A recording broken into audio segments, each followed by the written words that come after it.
être un peu plus clair, puis rappeler qu'on favorise, on encourage les écoles à faire des activités d'observation et donc de sortir s'il y a une supervision adéquate. Donc, on n'est pas tout à fait dans les mêmes eaux, là, parce que ce qu'on disait hier, c'est qu'il y a des écoles où on est en train de prévoir d'enfermer les enfants dans une pièce pour qu'ils écoutent un film là, en ce moment. Le dos tourné à la fenêtre. Le dos tourné à la fenêtre, on ferme les rideaux et finalement on passe tout ce moment historique-là. Regarder Tintin, le temple du soleil.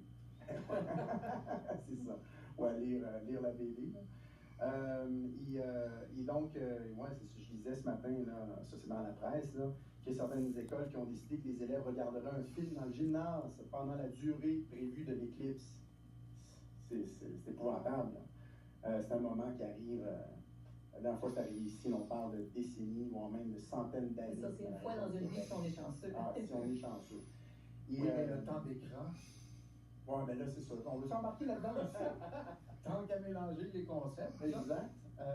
Et donc, le ministère qui tient à préciser que la tenue d'activités, tant extérieure qu'intérieure, à caractère scientifique pendant la période lors de laquelle se déroulera l'événement est hautement encouragée si toutes les conditions qui sont mises en place pour assurer la sécurité des élèves sont là.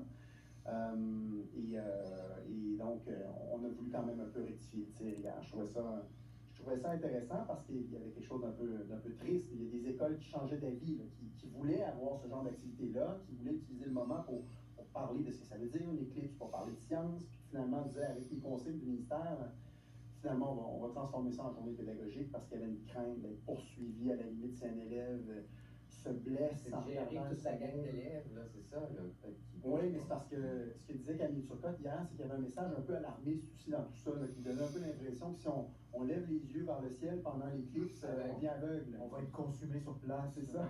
Donc, c'était peut-être nécessaire de préciser un peu ce qu'on voulait dire par sécurité des élèves. Alors voilà, c'est dans la presse ça ce matin, mais c'était aussi dans les réseaux sociaux là, que le ministre s'est exprimé là-dessus, le ministre Bernard Drinville. 6h18.